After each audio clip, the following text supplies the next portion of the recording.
L'histoire commence avec le grand héros combattant le roi démon. Le roi démon tente de l'écraser avec un énorme cratère, mais le héros ramasse un rocher du sol et le lance de toutes ses forces. Même avec des tailles aussi différentes, la pierre du héros repousse le cratère et le détruit quand même. Le héros dit qu'il est temps d'en finir, et les deux se chargent l'un l'autre en utilisant leurs capacités les plus puissantes, détruisant tout ce qui les entoure. Les deux atteignent leurs limites et finissent par se percer en même temps, ce qui entraîne une égalité. Le héros se sent simplement soulagé que tout soit terminé. Quelque temps plus tard, un étrange garçon nommé Blad entre à l'académie des héros. Il est excité de vivre une vie normale et veut se faire des amis, alors il commence à saluer tout le monde. Il s'approche d'un groupe d'étudiants et se présente, mais il le trouve un peu bizarre. Blad rencontre Kazim, Claire et Jessica. Il explique qu'il veut juste se faire des amis, et Claire lui demande s'il veut être ami avec eux. Blad accepte immédiatement, ravi de s'être déjà fait 4 amis. À ce moment-là, l'étudiant numéro 1 de l'académie, Arne Flamin, apparaît et pose des questions sur le bruit. Elle veut savoir qui est Blad, puisqu'elle ne l'a jamais vu auparavant. Claire dit qu'il est le nouvel étudiant transféré,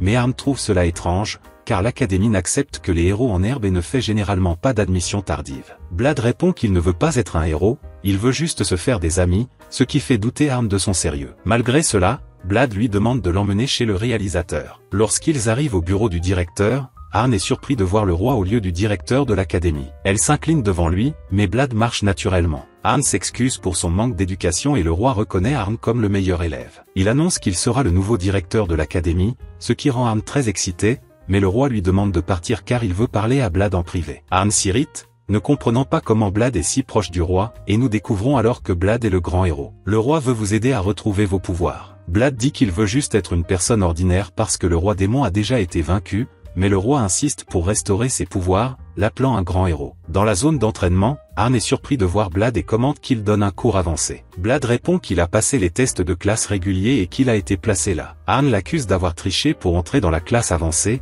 affirmant qu'il ne devrait même pas être à l'académie avec ce genre d'attitude. Mais Blad insiste sur le fait qu'il est sérieux lorsqu'il s'agit de se faire des amis. Il continue de se présenter à ses collègues tandis qu'Arne crie pour attirer l'attention. Blad répond qu'il écoute et lui tapote la tête. Arne se met en colère, dégaine son épée et heurte accidentellement le mur. Une autre fille dit que l'instructeur appelle tout le monde, et Blad se présente à elle. Elle dit que son nom est Sophie et Blad est heureux de la rencontrer. Arne dit alors à l'instructeur qu'il veut tester les compétences de Blad. L'instructeur dit qu'une autre activité est prévue, mais finit par céder à sa pression. Ils assemblent un mannequin avec une armure magique, et Arne affirme que tout le monde dans la classe avancée peut le couper. Elle veut que Blad prouve sa valeur, disant que la différence de niveau entre les classes est énorme. Blad se prépare, utilise une technique de vent et active une compétence appelée Dragon Hitter, qui détruit complètement la poupée et fait même tomber le mur. Son épée se brise et Arne se retrouve sans comprendre qui il est. Blad regarde autour de lui et se rend compte que tout le monde a été jeté, mais insiste toujours sur le fait qu'il est une personne ordinaire. Pendant la pause, Blad s'assoit avec Arne et appelle ses amis à le rejoindre, mais il refuse. Il est confus et Arne explique que cette table lui est réservée et que tout le monde a peur d'elle. Alors que Blad dévore la nourriture, Arne change d'avis à son sujet, mais Blad ne se souvient même pas de ce qu'elle a dit et lui demande de ne pas s'inquiéter. Il la remercie de l'avoir aidée et dit que puisqu'ils mangent ensemble, il la considère comme une amie. Arne rougit et dit que cela ne la dérange pas d'être son amie. La nuit, Arne pense à Blad et est heureux de s'être fait son premier ami. Mais son épée commence à trembler. Dans un flashback, nous voyons Arne enfant s'approcher de l'épée démoniaque. Une voix lui ordonne de se rendre, et lorsqu'elle touche l'épée, ses cheveux deviennent rouges. Depuis lors, elle entend des voix lui disant de tout détruire. Elle entre en duel avec un garçon nommé Léonard, qui avance avec une lance, mais elle l'esquive facilement et le jette au loin. Sophie est la prochaine à l'affronter et parvient à se battre à armes égales, mais quand Arne commence à utiliser des capacités de feu, Sophie recule et se rend. Quand Arne va affronter Blad, il ressent une énergie étrange et s'évanouit. Blad l'emmène à l'infirmerie, et le médecin dit qu'elle a une malédiction et qu'il n'y a pas grand-chose à faire. Arne se réveille sans se souvenir de ce qui s'est passé et demande s'il a fait quelque chose de terrible. Blad dit qu'elle vient de s'évanouir et le médecin lui recommande de se reposer davantage, mais Arne veut partir bientôt. Le médecin n'est pas d'accord, alors Blad propose de prendre soin d'elle. Blad porte Arne, mais elle marche bientôt à nouveau seule. En voyant les autres étudiants, elle lui demande de ne rien dire sur son état. Après cela, Blad consulte la base de données de l'académie et découvre des informations sur l'épée démoniaque appelée Asmodée. Il va voir Arne et lui dit qu'il connaît le secret de l'épée. Nous découvrons qu'Asmodée confère un pouvoir immense à celui qui le possède, mais possède également une volonté qui lui est propre. Arne explique qu'elle a vu l'épée sous la garde de la famille et l'a touchée quand elle avait 6 ans, ce qui a provoqué l'entrée en elle de la volonté du diable. Depuis lors, elle lutte contre l'envie de tout détruire. Blad lui suggère de faire en sorte que l'épée l'accepte comme son propriétaire, mais elle craint que le démon ne se réveille si elle échoue. Blade promet que si cela arrive, il le détruira. Cette nuit-là, Arn affronte l'épée Asmodée et lui demande de reconnaître sa force, le défiant à un pacte. Une colonne de feu entoure Arn, et Asmodée apparaît devant elle. Alors que les deux se préparent à se battre, un démon émerge des flammes avec l'intention de tout détruire, mais Blade bat facilement le monstre. Arn se sent en sécurité en sachant que Blade est là pour l'aider. Elle brandit alors son épée et charge Asmodée, qui brise son propre sceau et libère un rayon d'énergie. Les pouvoirs des deux entrent en collision et la colonne de feu disparaît soudainement. Arn sort victorieuse, mais s'effondre et Blade la rattrape avant qu'elle ne tombe. Ils sont tous les deux heureux d'avoir pu traverser cette épreuve ensemble. Le lendemain, Blade affronte deux étudiants et les bête sans même lever la main. Arn se plaint qu'il devrait au moins dégainer son épée et montrer du respect à ses adversaires. Elle demande à Blade de s'occuper de Sophie, expliquant que Sophie est toujours seule et obéit à tous les ordres qu'on lui donne. Sophie n'agit jamais seule, mais depuis qu'elle s'est présentée à Blade, Arn pense qu'il peut la gérer. Blade s'approche de Sophie et dit qu'il veut l'aider dans son entraînement. Sophie dit qu'elle a seulement appris à se battre avec ses poings. Blade décide de lui apprendre à utiliser l'épée. Sophie tente de couper un mannequin d'entraînement, mais échoue. Blade lui apprend alors qu'elle doit utiliser l'épée comme si elle faisait partie de son propre corps, et fait une démonstration, coupant la poupée avec facilité. Sophie apprend vite et se demande si elle sera un jour capable de battre Arn. Blade dit qu'atteindre le niveau d'Arn ne sera pas facile. Sophie jette l'épée au sol et abat Blade à main nue, disant que son corps est plus fort. Elle demande à Blade de lui apprendre autre chose. Le lendemain, le roi demande à Blade comment se passe la vie à l'école. Blade répond qu'il s'est fait des amis, dont Sophie. Le roi prétend que Sophie est forte, mais encore incomplète. Il explique qu'elle a été créée dans le but de surpasser le grand héros. Le roi révèle le projet Héros Artificiel, dans lequel une organisation a choisi une personne talentueuse et a essayé de reproduire artificiellement les pouvoirs du grand héros. Cette personne a été clonée plusieurs fois afin que des expériences puissent être menées sans limite. Le roi dit que le vrai nom de Sophie est Sophicia Femto et qu'elle est le 12e clone d'une femme nommée Sophicia. Au cours des expériences, elle a été traitée comme un objet, ce qui a rendu Blade furieux. Le roi le rassure en lui disant qu'il a déjà détruit cette organisation. Blade réalise que Sophie s'est vue retirer sa chance de mener une vie normale et se sent coupable de ce qui s'est passé. Il décide de l'aider à vivre comme une personne normale, même sans savoir ce que c'est. Il va voir le médecin et lui demande ce que signifie vivre une vie normale, et elle répond que cela a quelque chose à voir avec la jeunesse. Blade va ensuite voir Léonard et lui demande ce qu'est la jeunesse, et la première chose à laquelle Léonard pense est l'amour. Blade recherche Jessica et Claire pour comprendre ce que font les gens lorsqu'ils sont amoureux. Claire explique que les couples ont des rendez-vous. Blade va voir Arn et lui demande ce qu'est un rendez-vous. Elle explique ce que font habituellement les couples, mais prévient qu'il est trop tôt pour qu'ils sortent ensemble. Blade s'enfuit en disant qu'il va à un rendez-vous, laissant Arn confus quant à la personne avec qui il va être. Blade fait alors irruption dans le vestiaire des filles et demande à Sophie de sortir avec lui. Sophie n'est pas préparée, mais accepte l'invitation. Plus tard, les amis de Blade le regardent de loin alors qu'ils retrouvent Sophie. Sophie ne sait rien des rencontres, alors Blade prend le contrôle de la situation et présente un programme détaillé de tout ce qu'ils feront ensemble. Sophie les prévient qu'ils sont déjà en retard, et Blade panique, ne sachant pas quoi faire. Sophie propose qu'ils commencent tout simplement à marcher. Ils profitent de leur temps ensemble pendant que leurs amis continuent de les espionner. Les deux vont dans une salle d'arcade et jouent à un jeu de frappe, mais finissent par casser la machine. Les amis de Blade proposent de payer les dégâts. Ensuite, ils partagent une boisson tropicale avec leur visage très proche, ce qui irrite Arn, qui regarde de loin et ne supporte pas la scène. Les amis tentent de la calmer avec un synda qu'elle dévore, mais se rendent vite compte que Blade et Sophie ont disparu. Blade consulte à nouveau le plan et se rend compte qu'ils sont en retard sur le calendrier. Sophie le rassure en lui disant qu'ils peuvent prendre un raccourci. Les deux escaladent un mur et sautent sur les toits de la ville jusqu'à ce qu'ils atteignent leur destination. Ils atteignent une fontaine légendaire, et Sophie révèle qu'elle s'est beaucoup amusée avec. Sophie demande pourquoi Blade fait tout ça, et il répond que c'est parce qu'ils sont amis. Sophie pense que les amis ne devraient pas cacher de secrets, alors elle révèle qu'elle n'est pas un humain ordinaire. Elle explique qu'elle est une expérience inachevée créée pour être une héroïne artificielle. Elle montre qu'elle peut plier la balustrade en utilisant ses pouvoirs, disant qu'elle peut modifier les lois de la physique, mais elle n'a toujours pas le contrôle total. Elle peut également augmenter son propre poids corporel, mais parfois elle en fait trop et est même capable d'arrêter le temps pendant 10 secondes. Sophie dit que c'est le modèle final du projet, et même s'il est considéré comme un succès, il a encore des limites. Blade veut être honnête avec elle et lui dit qu'il était autrefois le grand héros, ce qui la surprend. Il s'excuse pour ce qui lui est arrivé et lui dit qu'elle a le droit d'être rancunière. Blade considère le pouvoir du héros comme une malédiction. Il n'a jamais voulu jouer ce rôle, mais il y a été contraint depuis l'âge de 3 ans, lorsque ses pouvoirs sont apparus. Depuis lors, il s'est battu d'innombrables fois et a risqué sa vie pour sauver des gens, mais il n'a jamais pu sauver tout le monde, ce qui a poussé beaucoup de gens à se retourner contre lui. Blade commence à pleurer, mais Sophie le serre dans ses bras et lui dit d'être fière,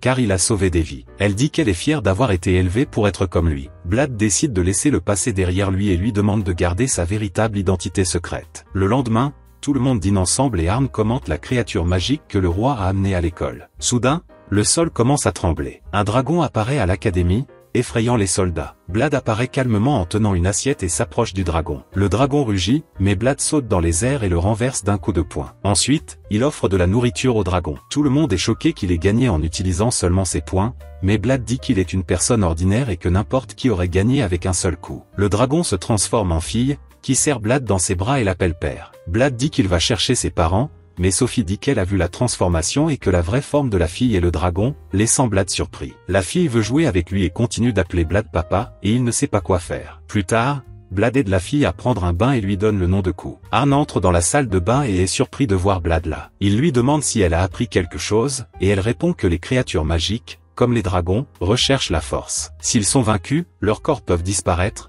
mais leurs âmes restent et prennent la forme de celui qui les a vaincus. Blad demande si un dragon peut prendre forme humaine s'il est vaincu par une personne, et se demande si Ku a été vaincu par un humain dans sa vie antérieure. Arn demande s'il a donné à la fille le nom de Ku, et la fille elle-même apparaît en disant qu'elle aimait le nom. Arn se met en colère contre lui pour cela et lui marche sur le visage avant de partir. Le lendemain, Arn regarde Blad pendant qu'il nourrit Ku. Ku dit qu'elle peut manger toute seule, mais préfère que Blad la nourrisse parce que la nourriture a meilleur goût de cette façon. Claire essaie d'offrir de la nourriture à Ku, mais elle refuse, disant qu'elle ne veut pas être amie avec des personnes faibles. Ku exige que Blad ne prête attention qu'à elle, lui demandant de la saluer avec des bisous de bonjour et de s'occuper de tous ses repas. Elle se plaint que Blad regarde trop le corps des filles, disant que c'est inacceptable, ce qui surprend ses amis. Il demande s'il regardait vraiment, mais Blad dit qu'il ne sait pas de quoi il parle. Tout le monde se méfie de lui, alors il commence à l'exclure de l'entraînement. Pendant l'entraînement, Blad voit Ku se promener dans la cour et l'appelle. Elle le rejoint. À ce moment-là, ses amis s'approchent de lui et lui demandent de leur enseigner,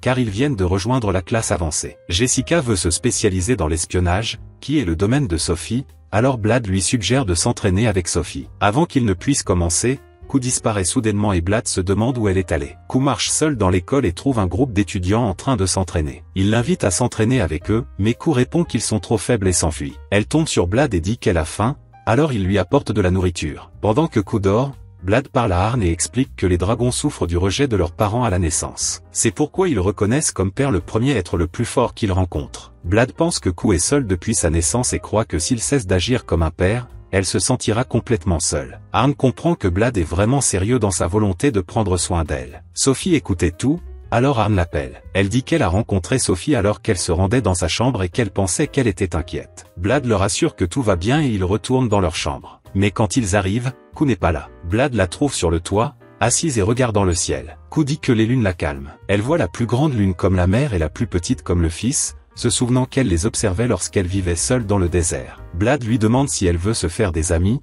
mais Ku dit que les dragons sont meilleurs que les humains et qu'il ne veut pas se mélanger avec eux. Pour elle, Blad est la seule personne dont elle a besoin. Le lendemain, Blad demande au roi de prendre soin de Ku, mais elle n'aime pas être avec lui et s'enfuit de la pièce. Blad commence à la chercher et la trouve dans une pièce en train de jouer avec des poupées. Elle imagine que les poupées sont les élèves de l'école et répète les noms de chacun comme s'ils étaient amis, ce qui rend Blad triste. Il se cogne la tête contre le mur, mais Arn l'arrête et lui demande une explication. Blad dit que Ku a besoin d'amis, mais pense que c'est impossible, car elle méprise les humains et croit qu'elle ne deviendra amie avec eux que si elle est vaincue. Arn dit qu'il ne peut pas résoudre ce problème seul et suggère de demander de l'aide. Ils se rendent au terrain d'entraînement, où Blad fait une demande à tout le monde, affronter Ku. Les étudiants savent que cela ne sera pas facile. Blad insiste et Arn dit qu'il combattra également à leur côté. Les camarades de classe s'approchent, disant qu'ils sont également inquiets pour Ku, alors il demande aux étudiants de les aider. Tout le monde est d'accord et Ku descend du ciel tandis que les étudiants se préparent. Le roi observe de loin et commente que c'est le genre d'entraînement qu'il veut voir. Son serviteur demande si un dragon reconnaîtrait sa défaite lorsqu'il serait vaincu par plusieurs humains,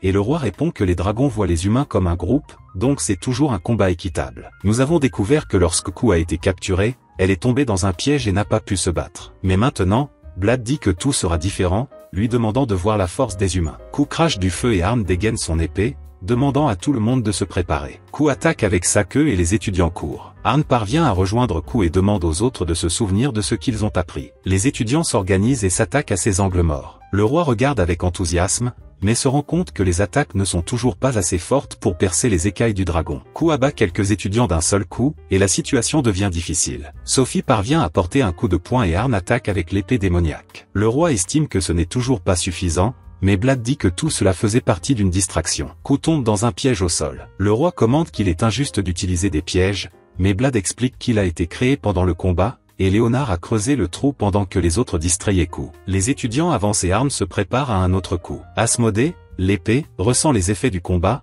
mais Arn insiste et attaque à nouveau. Ku tente de voler, mais Arn l'abat. Sophie utilise son pouvoir pour manipuler la gravité et porte un coup décisif. Blad demande à Arn d'en finir. L'épée est déjà à sa limite, mais Arn concentre toute sa force et ses collègues se joignent, prêtant leur énergie. Arn crée une flamme géante et attaque. Ku reprend sa forme humaine et commence à pleurer, pensant qu'elle est faible. Blad explique qu'elle n'est pas faible, ce sont les humains qui sont forts, et c'est pourquoi elle peut être leur amie. Ku demande de l'amitié, et tout le monde accepte avec joie. Quelques jours plus tard, tout le monde déjeune ensemble. Les filles jouent à tour de rôle avec Ku, la trouvant mignonne. Blad remarque qu'Arn est différent. Ses amis essaient de le cacher, mais Blad commente qu'elle semble avoir pris du poids. Arn est dévasté par le commentaire, s'enfuit en disant que l'amitié est terminée et Blad ne comprend pas ce qu'il a fait de mal. 3 jours plus tard, Blad est toujours déprimé car Arn s'est enfermé dans sa chambre. Il craint que leur amitié soit terminée et veut s'excuser, mais ses amis lui rappellent qu'il ne sait même pas pourquoi elle est en colère et qu'il pourrait empirer les choses. Malgré tout, tout le monde décide d'y aller. Il frappe à la porte, mais elle ne répond pas. Jessica crochette la serrure et tout le monde entre. Il trouve Arn allongé sur le sol et pense qu'elle pleure. Ku court vers elle et lorsqu'ils allument les lumières,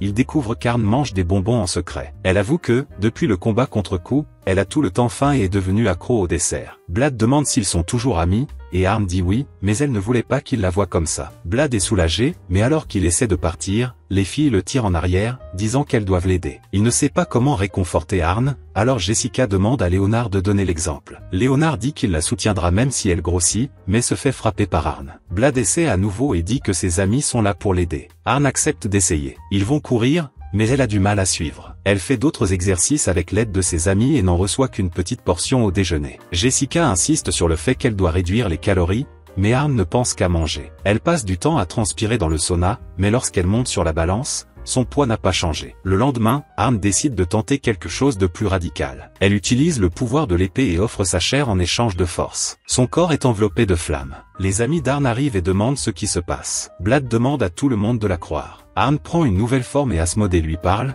lui disant qu'elle a désormais un corps immortel, immunisé contre les attaques physiques, et se demande contre qui ils se battent. Arn répond qu'il l'a fait juste pour brûler de la graisse, et Asmodée est choqué. Il commente que cette forme brûle 1 million de calories par heure. Arn est heureux de ne plus avoir besoin de faire de l'exercice, mais il atteint bientôt sa limite et commence à avoir à nouveau faim. Elle perd le contrôle et attaque ses amis avec l'intention de les manger, mais Blad crée une rafale de vent si forte qu'elle la domine et la ramène à la normale. Mais peu de temps après, elle apparaît à nouveau en surpoids et se gave de sucreries. Tout le monde est déçu, mais elle dit qu'elle peut simplement redevenir un démon, donc ce ne serait pas un problème. À l'infirmerie, le médecin informe Blad qu'il progresse bien et révèle qu'il est actuellement à 30% de son état complet. Blad demande s'il peut utiliser ses pouvoirs maintenant, mais le docteur explique que s'il utilise 30% de sa force totale, il pourrait mourir. Plus tard, alors qu'il se promène dans l'académie, Blad rencontre Claire, qui lui présente une amie nommée Maria. Blad se souvient d'elle comme d'une étudiante maladroite qui ne peut même pas lancer des boules de feu dans la bonne direction. Maria rejoint le groupe à la cafétéria et leur demande de la tuer si elle perd le contrôle d'elle-même. Elle explique qu'elle a une puissante bête magique en elle et qu'elle brise accidentellement le verre, disant que cela se produit lorsqu'elle perd le contrôle. Maria dit qu'elle était capable de contrôler sa force, mais qu'elle a récemment eu des difficultés. Craignant que la bête ne détruise tout, elle reconnaît qu'elle doit faire quelque chose, et tout le monde accepte de l'aider. Il l'emmène dans la zone d'entraînement, qui est entourée d'une barrière magique. Blad demande à Maria de libérer toute sa puissance. Maria ne veut pas le faire, mais Arn se souvient que Blad l'a déjà sauvée, alors Maria décide de lui faire confiance. Elle retire un limiteur de son bras, et le sol craque autour d'elle. Ce limiteur a réduit sa force de moitié. Elle retire ensuite les limiteurs des autres membres et montre un pendentif qui restreint leur pouvoir à seulement 1/10. Avant qu'ils puissent l'enlever, la chaîne se brise. Un vent fort l'entoure et la transforme en démon. Un symbole apparaît sur son front et elle prétend être le roi démon. Blad se rend compte que ce n'est pas vrai, mais le symbole sur son front est identique à celui de l'ancien roi démon. Arn utilise toute sa force et tente de l'attaquer, mais est projeté au loin par une rafale de vent et s'écrase au sol. Léonard avance avec sa lance, mais d'un simple mouvement du doigt, Maria le jette au loin. Sophie tente de l'immobiliser de toutes ses forces, mais le sort ne parvient pas à la retenir. Coup crache du feu, mais Maria absorbe et renvoie l'attaque, battant coup instantanément. Avec tout le monde vaincu, Blade attaque, mais ne fait aucun dégât. Maria se rend compte que Blade se retient, car il n'a même pas sorti son épée de son fourreau. Elle menace de le tuer s'il ne se bat pas sérieusement et le fait voler avec une autre rafale de vent. Blade dégaine son épée et tente de se battre, mais elle bloque tous les coups avec facilité. Elle se demande si c'est tout ce qu'il peut faire et attaque avec le feu. La lame bloque avec son épée, qui se brise. Arn lui tend l'épée à Smode, et Blade promet de mettre fin au combat d'un seul coup. Maria pense qu'il est arrogant et le défie. Une aura puissante entoure Blade, et il lance une attaque dévastatrice. Maria essaie de se protéger avec une barrière, mais celle-ci commence à se fissurer. Elle se rend finalement compte que cela ne suffirait pas. Lorsqu'il se demande à qui il fait face, Blade prétend qu'il s'agit simplement d'une personne ordinaire, et son coup détruit la barrière et remporte le combat. L'explosion de l'attaque est si forte qu'elle brise également la barrière magique autour de la zone. Blade est heureux que tout le monde soit en vie, mais finit par s'évanouir. Il se réveille à l'infirmerie, où le médecin dit qu'elle était inquiète car il a failli mourir. Blade promet d'être plus prudent et le médecin l'informe que ses amis vont bien,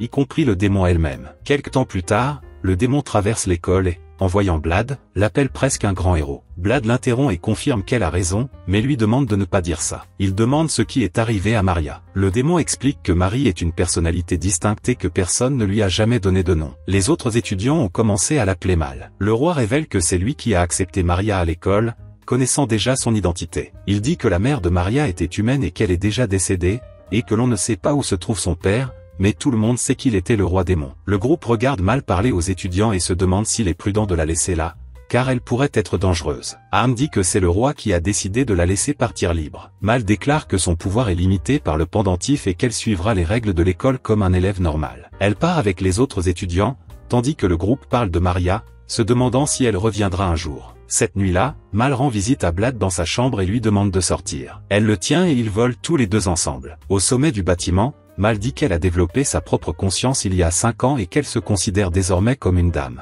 Elle dit qu'elle a décidé de rester à l'école à cause de lui et qu'elle s'est accrochée au pouvoir qu'il a. Blade révèle qu'il ne peut désormais utiliser que 15% de sa puissance, et Mal dit qu'il est trop faible pour être tué, donc il ne quittera pas l'école tant qu'il ne pourra pas le vaincre. Mal croit qu'il aime Blade, mais il ne comprend toujours pas pleinement ses sentiments. Elle explique qu'elle ne peut pas retirer le pendentif, car la conscience de Maria ne le lui permet pas. Mal révèle que Maria a été rejetée par les humains et a dû vivre cachée avec sa mère. La mère de Maria croyait en son père, mais Maria ne pensait pas de la même manière. La mort de sa mère a rempli Maria de doutes, ne sachant pas si son père était la raison de tant de souffrances. L'esprit de Mal est né pour aider Maria à faire face à tout cela, alors Mal croit que Maria ne reviendra peut-être jamais. Quelques jours plus tard, Elisa, l'amie de Maria, dit avoir fait des recherches sur le pendentif et avoir découvert qu'il ne s'agissait pas d'un sceau, mais d'un appareil d'enregistrement. Elle pense qu'il pourrait contenir un message des parents de Maria, qui pourrait ramener Maria. Mal permet à Elisa d'activer le pendentif. Lorsque cela se produit, un hologramme du roi démon apparaît. Tout le monde entend le roi démon demander pardon à la mère de Maria pour l'avoir quitté. Il dit qu'il avait besoin de se battre avec quelqu'un et qu'il ne voulait pas l'impliquer. Il demande que le nom de sa fille soit Maria et lui dit de dire à sa fille qu'il était déjà mort. Même après la mort,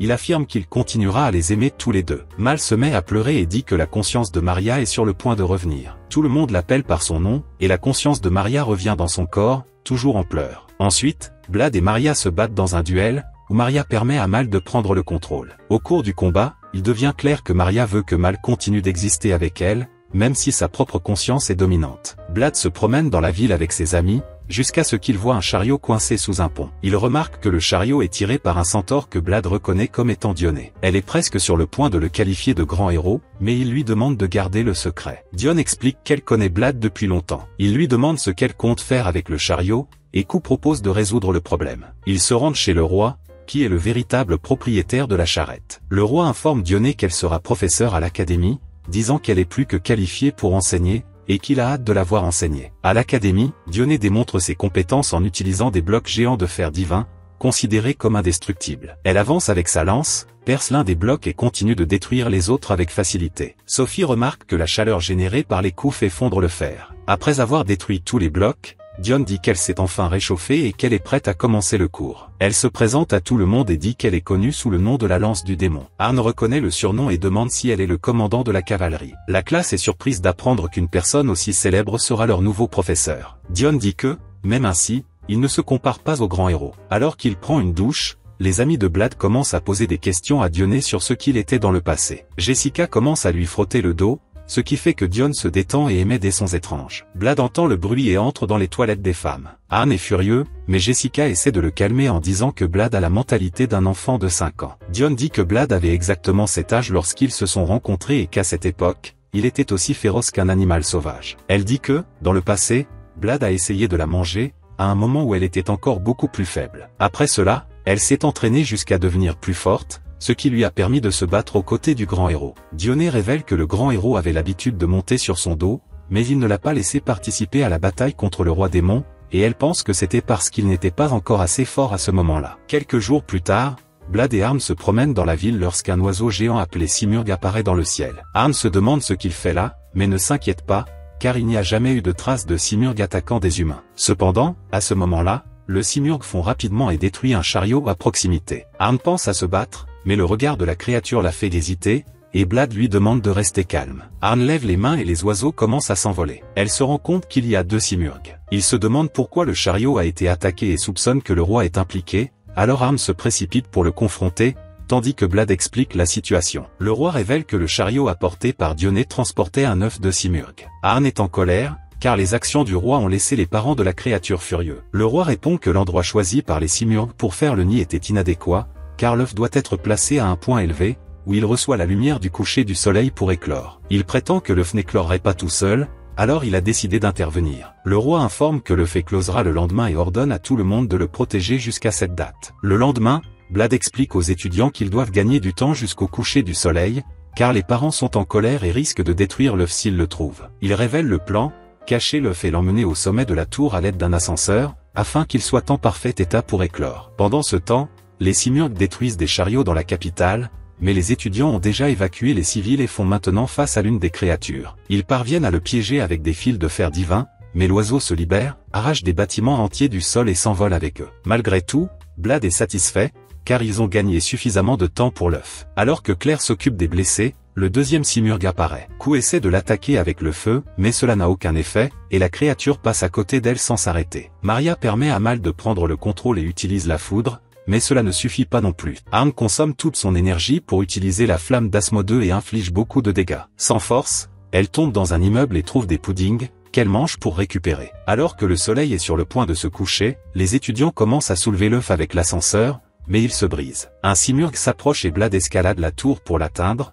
même avec seulement 15% de sa force. Dione décide d'aider et laisse Blad monter sur son dos. Elle rappelle à Blad qu'il n'est plus seul, et il déclare qu'il a maintenant de nombreux amis, dont elle. Ils atteignent l'œuf, mais Blad a du mal à le soulever. Dione a une idée et lui dit de bien s'accrocher. Elle le soulève et le pousse jusqu'au sommet de la tour. Le roi les accueille au sommet et dit que c'est son heure de briller. Il se présente comme Gilgamesh Soulmaker et déclare qu'il remboursera une dette de vie. L'assistant du roi explique que dans le passé, un Simurgh a sauvé le roi, et maintenant il veut le remercier en sauvant le petit. Cependant, le Simurgh semble irrité et jette le roi, le faisant rebondir sur l'œuf. L'impact fait rouler l'œuf et Blad essaie de le protéger. À ce moment-là, Sophie apparaît et utilise son pouvoir pour arrêter le temps pendant 5 secondes. Cela donne à Blad suffisamment de temps pour utiliser sa capacité dragon Iter, qui invoque des dragons du vent pour vaincre le Simurgh. Blad et Sophie sont épuisés. L'œuf éclot, révélant 2 nouveau-nés Simurgh. Les bébés regardent Blad et le reconnaissent comme leur père. Il est confus, ne sachant pas quoi faire avec les deux. Quelques jours plus tard,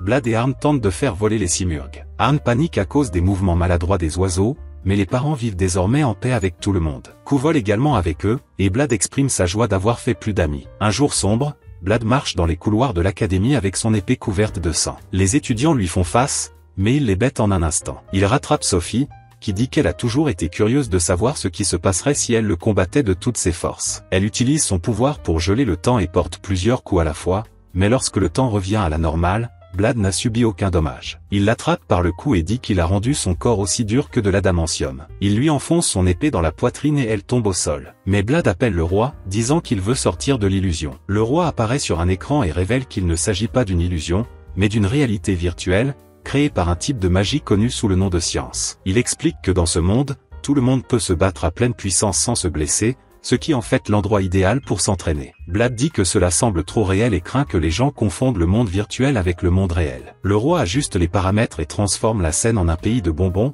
déclarant qu'il s'agit d'un combat à mort et que le vainqueur aura le contrôle total de la réalité virtuelle. Léonard avance avec sa lance, mais Arn le renverse. Elle semble tirer le meilleur parti de l'environnement virtuel, laissant ses impulsions prendre le dessus. Blad voit Clay combattre Jessica et Kazim affronter Claire. Jessica recule et les garçons disent aux filles d'abandonner, car elles n'ont jamais perdu contre elle. Mais les filles continuent de se battre. Jessica bat Kazim et Claire frappe Clay avec son club. Arn s'approche et semble être derrière Blad. Elle charge en avant comme une folle, mais Blad lui assène plusieurs coups rapides et détruit tout ce qui l'entoure. Il se réveille et le roi annonce qu'il est le dernier debout. Claire et Jessica disent qu'elles n'ont même pas vu le coup venir, tandis qu'Arn pleure en réfléchissant à son comportement incontrôlable. Le roi trouve tout cela drôle et appelle Arn drôle. Elle n'aime pas ça. Blad commence à utiliser la machine de réalité virtuelle. Le roi regarde et voit qu'il ajoute les monstres les plus forts au monde, pensant que même le grand héros ne pourrait pas les affronter. Cependant, Blad connecte le roi au système. Le roi panique car il est entouré de toutes sortes de monstres, et Blad demande à l'assistant du roi de continuer à le réanimer chaque fois qu'il meurt. Pendant que Blad profite du déjeuner,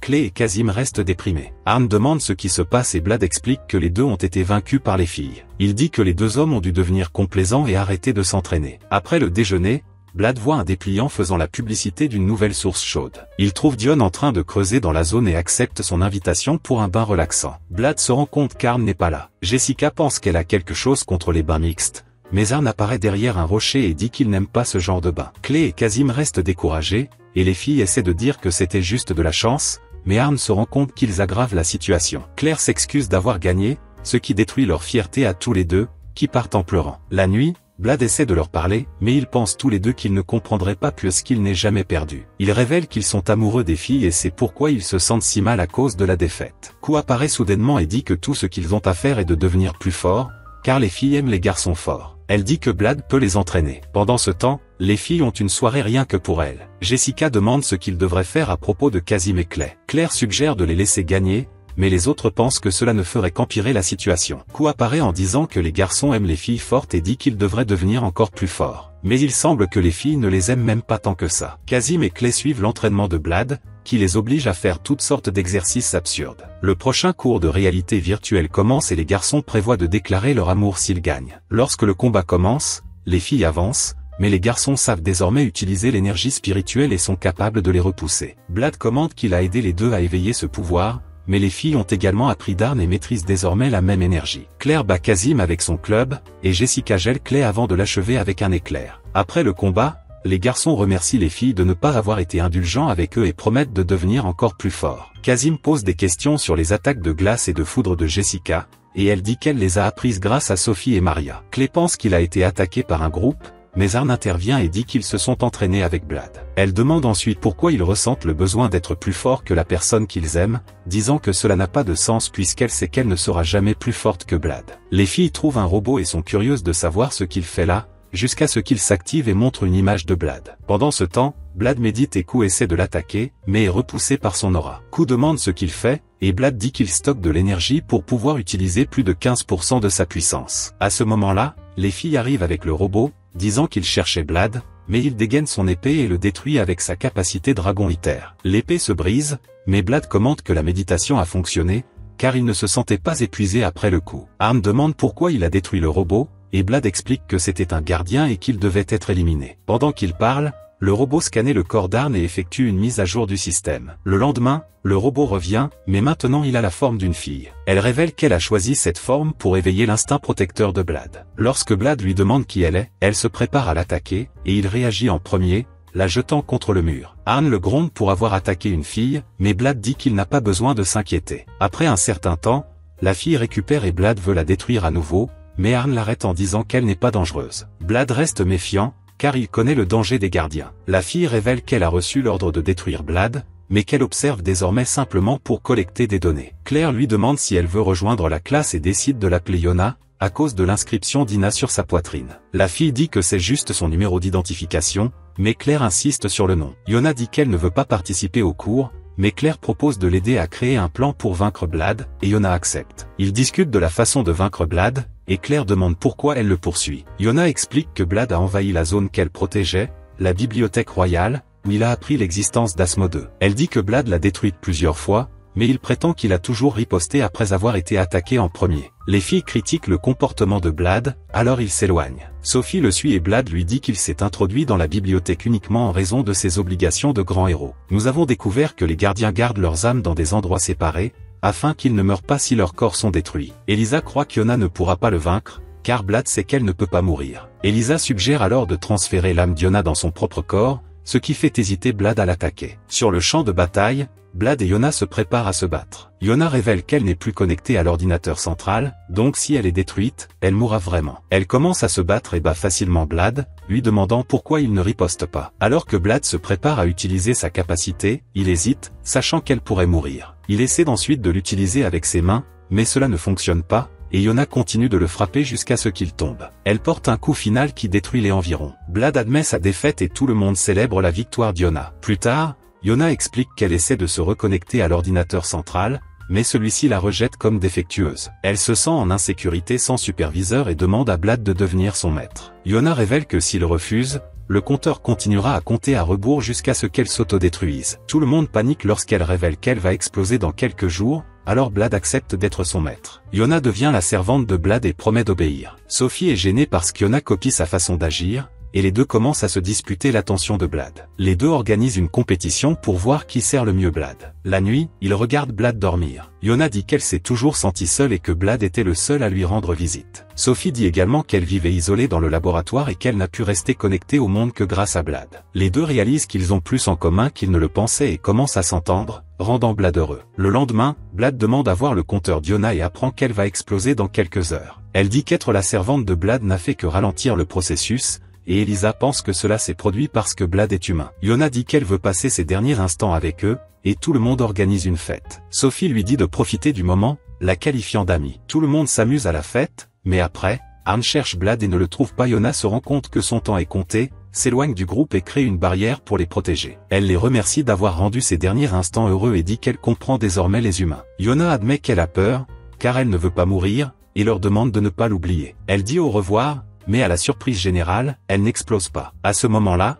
Blad apparaît du sol et Arn demande où il était. Blad dit qu'il est allé à l'ordinateur central et a supplié pour la vie d'Yona. Grâce à cela, sa connexion a été rétablie et le processus d'autodestruction a été annulé. Tout le monde fait la fête. L'académie organise une bataille générale, où chacun utilise ses pouvoirs. Blad bat tout le monde facilement. Léonard est le dernier debout et tout le monde l'encourage à vaincre Blad. Il veut gagner pour Arn, mais elle pense qu'il n'a aucune chance. Léonard avance, mais Blad le bête facilement. Ses collègues l'ignorent et partent. La nuit, Léonard pense à la force de Blad et sait qu'il ne peut pas le battre, mais il croit aussi qu'Arn ne l'aimera jamais s'il ne peut pas le battre. Le lendemain, Léonard rencontre Maria, qui comprend ce qu'il ressent et lui dit qu'elle l'encourage. Léonard le remercie et dit qu'il fera tout pour gagner, car il veut la reconnaissance d'Arn. À ce stade, Elisa les rejoint, disant qu'elle sait qu'ils ne peuvent pas battre Blad, alors elle propose de les aider et promet d'élaborer un plan. Léonard rassemble les amis de Blad et leur demande s'ils ont des idées pour le vaincre. Jessica suggère de l'attaquer pendant qu'il dort. Arn considère cela comme lâche, mais Elisa lui rappelle que Blad est trop fort, donc ce n'est pas un combat équitable. Elle dit qu'ils doivent vaincre Blad par tous les moyens possibles. Arn préfère l'affronter de front,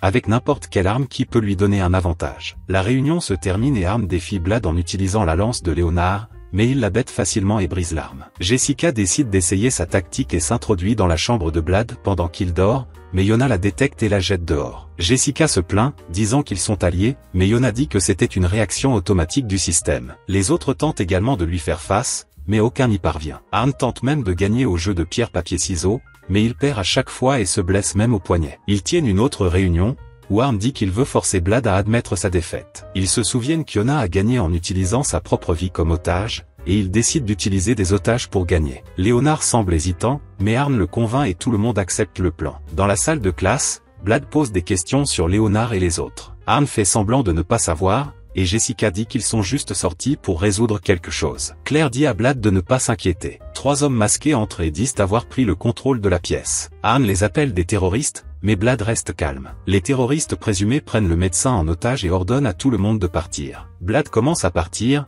mais Arn l'arrête, lui rappelant que le docteur est en danger. Le docteur semble excité, pensant que Blad la sauvera. Les filles se portent volontaires pour être otages, voulant que Blad les sauve. Les filles commencent à se disputer entre elles, et le docteur s'éloigne, les laissant prendre sa place. Arn est choisi comme otage, mais Blad ne sait même pas ce que cela signifie. Il demande à Q, qui répond qu'un otage est de la nourriture. Cela le rend encore plus confus. L'attitude insouciante de Blad irrite Arn, qui exige qu'il la sauve. Les filles disent qu'elles sont toutes piégées et doivent être sauvées, mais Blad continue d'essayer de comprendre ce qui se passe, pensant que les terroristes veulent manger les otages. Les terroristes ordonnent à Blad de se rendre, mais il dit qu'il a déjà reconnu leur comportement et sait qu'ils sont ses amis déguisés. Les garçons enlèvent leur masque et s'inclinent devant Blad. Blad demande ce qu'il compte faire avec les filles. Kazim dit qu'ils seront gardés comme nourriture, précisant qu'ils lui appartiennent désormais, mais Claire l'attaque et le renverse. Léonard dit à Blad de se rendre, croyant qu'il serait incapable de riposter contre les otages, mais Blad l'avertit que ce plan ne fonctionnera pas. Il prend Arn en otage et Clay lui demande s'il va abandonner. Blad balance simplement calmement son épée, désarmant tous les garçons et les laissant sans vêtements. Tout le monde essaie d'attaquer Blad avec tout ce qu'ils ont,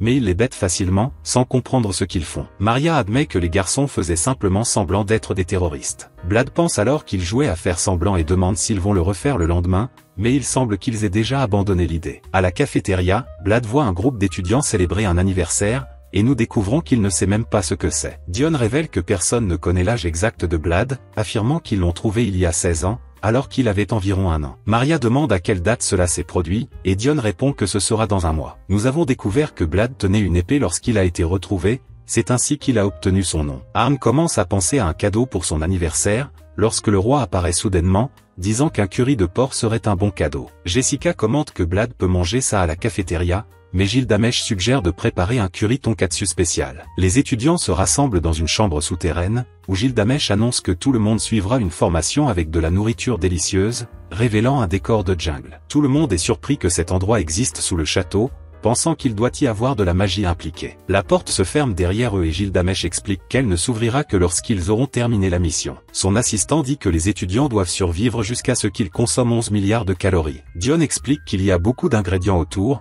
mais les créatures là-bas sont agressives. Les étudiants ont installé un camp. Jessica attire un monstre dans une zone ouverte, mais celui-ci voit Claire et la poursuit. Maria permet à Mal de prendre le contrôle et elle utilise un sort pour vaincre le monstre. Il ramène les restes de la créature au camp et commence à cuisiner, tandis que tout le monde aide à protéger le site. Blad prend un bain quand Arn le rejoint. Elle voit la cicatrice sur sa poitrine et lui demande à quoi il ressemblait quand il était petit. Blad dit qu'il a toujours dû se battre pour survivre, car il savait qu'il ne resterait en vie que s'il devenait plus fort. Arn touche sa poitrine et commence à se rapprocher, mais Claire apparaît en courant et l'arrête, laissant Arn embarrassé lorsqu'elle réalise qu'il regardait tout. Au fil du temps, le camp se transforme en village et les étudiants atteignent presque leur objectif. Gildamesh pense que c'est trop facile et propose un nouveau défi, rassembler des ingrédients spécifiques. Ils entrent dans une grotte et font face à un monstre chou. Arn est sur le point de le brûler, mais Sophie l'arrête, disant qu'ils en ont besoin cru. Ils attaquent tous ensemble et parviennent à le capturer. Ils se rendent ensuite dans un champ de maïs à la recherche d'un autre ingrédient et trouvent un maïs boxé. Blad se prépare à se battre,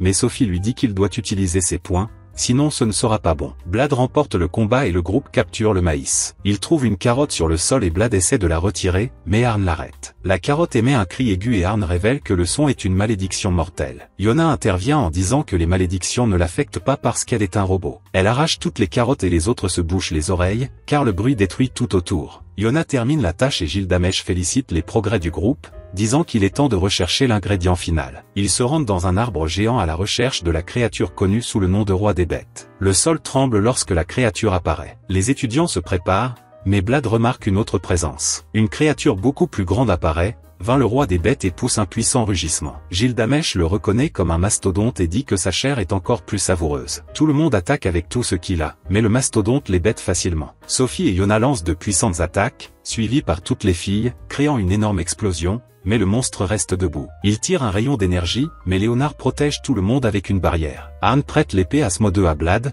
qui dit avoir une technique capable de vaincre la créature, mais révèle qu'il a besoin de 30% de la puissance et ne peut en utiliser que 15%. Il demande une partie du pouvoir de Mo en lui tenant la main. Mo dit qu'il connaît un moyen plus rapide, puis l'embrasse, lui transférant de l'énergie. Sophie immobilise le mastodonte. Yona tire avec son canon, mais ce n'est toujours pas suffisant. Les étudiants distraient la créature pendant que Blad et Mo élèvent Asmodeu. Un tourbillon les entoure et l'épée se transforme en la lame sacrée du démon. Il frappe le mastodonte et le coupe en deux. Elle reconnaît à peine la technique comme étant la même que celle utilisée contre elle. Blad remercie Mal pour son aide avant de s'évanouir. De retour à l'académie, le docteur dit à Blad qu'il peut désormais utiliser 18% de sa puissance pendant que son corps récupère. Blad se rend à la cafétéria, où il est surpris par ses collègues qui fêtent son anniversaire. Arn dit que c'était le jour où il a été accueilli, alors ils ont commencé à considérer cela comme son anniversaire. Q dit qu'il a maintenant 18 ans. Arn montre le cadeau, un curry tonkatsu réalisé avec les ingrédients rassemblés par chacun. Blad n'arrive pas à croire qu'ils ont fait tout ça pour lui. Lorsqu'il goûte la nourriture, il se met à pleurer, remerciant tout le monde pour leur amitié. Clay apprend la technique de Blad, créant un tourbillon qui frappe la cible,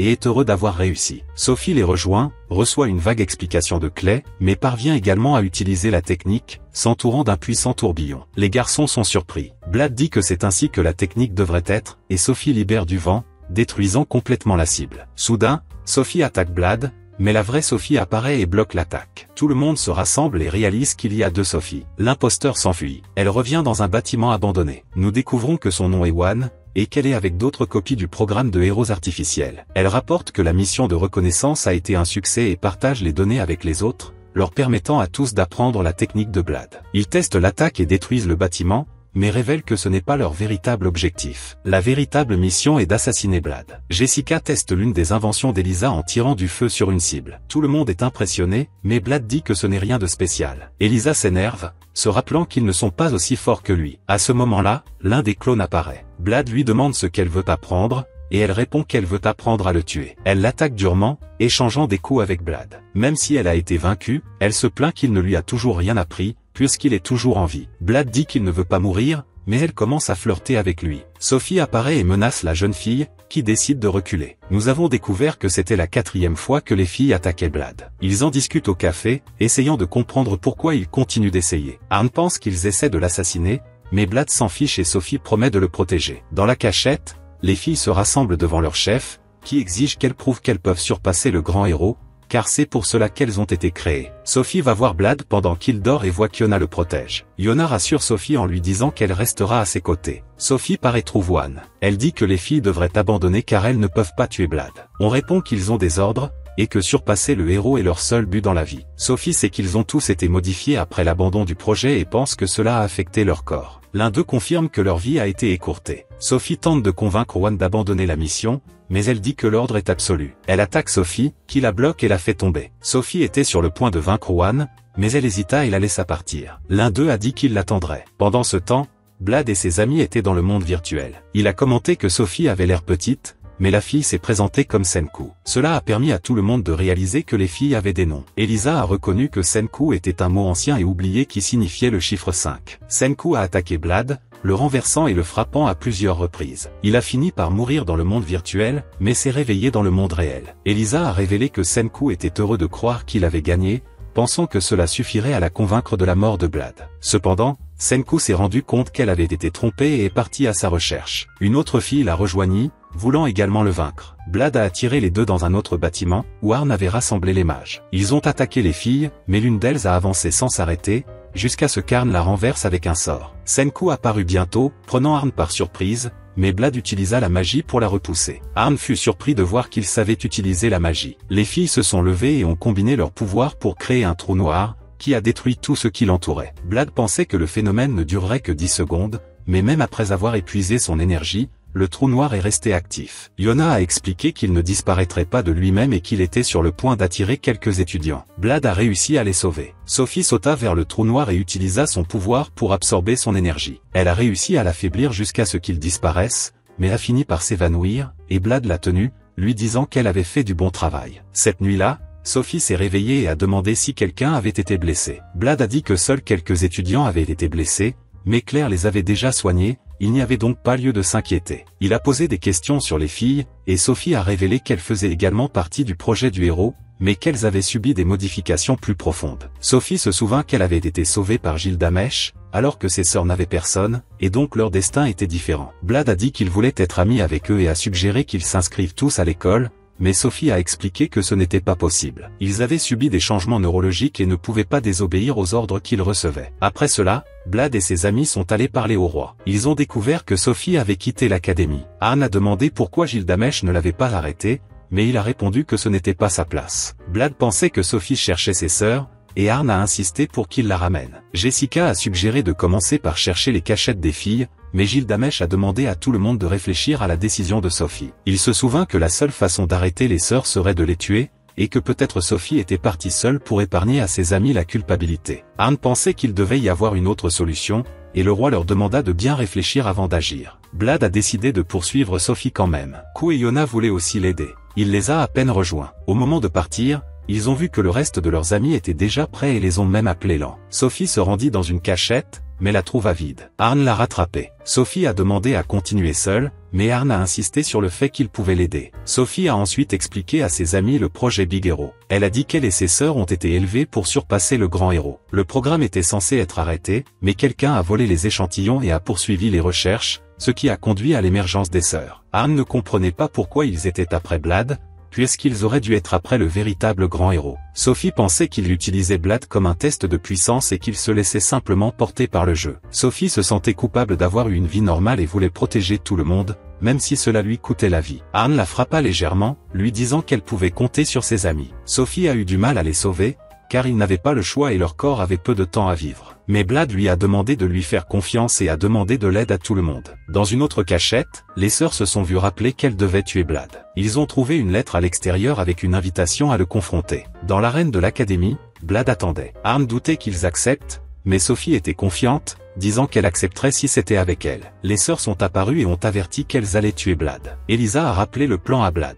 Il devrait se battre seul, car si d'autres s'en mêlent, il s'enfuirait. Les sœurs avancèrent vers lui, et Elisa expliqua que le but était de drainer leur énergie pour découvrir qui donnait les ordres et essayer de les reprogrammer. Blad a commencé à avoir des difficultés et a même perdu son épée. Arn était inquiet, mais Sophie lui a demandé de lui faire confiance. Blad a réussi à arrêter les filles avec une barrière et à les repousser. Arn se sentait inutile, mais Jessica a dit qu'il y avait encore des moyens d'aider. Blad récupéra son épée, mais l'une des sœurs activa sa capacité, inversant tout autour. La lame a été projetée d'un côté à l'autre. Lorsque la technique s'est terminée, il est tombé au sol, mais la fille a également manqué d'énergie. Une autre sœur a activé son pouvoir, créant plusieurs copies d'elle-même. Jessica lança une fiole à Blad, qui la plaça sur l'épée et utilisa son pouvoir pour détruire les copies. Cette sœur a également perdu le pouvoir. Le suivant s'est précipité vers Blad, mais Léonard a libéré son pouvoir, permettant à Blad de créer une barrière pour se protéger. L'épée de Blad a été détruite et Senku l'a chargée. Blad a réussi à esquiver et a demandé à Arn son pouvoir. Elle hésita, mais jeta la fiole. Senku l'intercepta,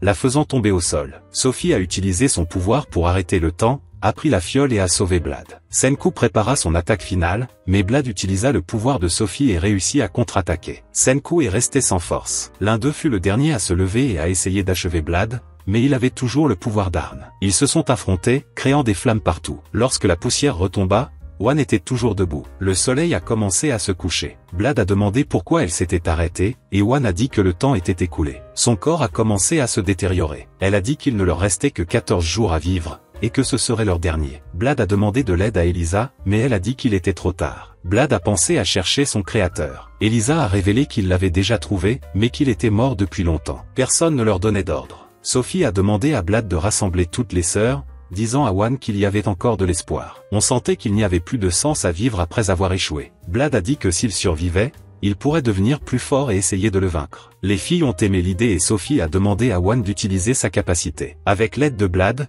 toutes les âmes et tous les esprits ont été transférés dans le corps de Sophie. Le lendemain, Blad se réveilla à l'infirmerie et Sophie alla lui rendre visite. Maintenant, toutes les sœurs étaient à l'intérieur d'elle. L'un d'eux a dit qu'il voulait qu'il se rétablisse rapidement afin de pouvoir essayer de le tuer à nouveau. Sophie reprit le contrôle et, interrogée, répondit que c'était comme avoir 5 enfants en elle, mais qu'elle était heureuse d'avoir réussi à les sauver. La semaine suivante, Gilgamesh a mené une autre séance d'entraînement, tandis qu'un monstre géant combattait les étudiants. Beaucoup furent vaincus et Ku se transforma en dragon pour lui faire face, mais ce n'était pas suffisant. L'assistant de Gilgamesh a commenté qu'il y avait une erreur dans la livraison du monstre, et qu'il s'agissait d'une version brute, beaucoup plus forte. Arn a utilisé ses flammes, mais cela n'a fait aucun dégât. Sophie a utilisé le pouvoir de toutes ses sœurs et a activé plusieurs capacités différentes, mais le monstre a été à peine affecté. Mal et Ayana ont lancé des attaques de toute leur force, en vain. La situation semblait critique, mais Gilgamesh se contenta de rire, disant qu'il n'y avait pas lieu de s'inquiéter, car le grand héros était là. Le monstre a été vaincu d'un seul coup. Blad est arrivé avec sa boîte à lunch et a demandé ce que tout le monde faisait,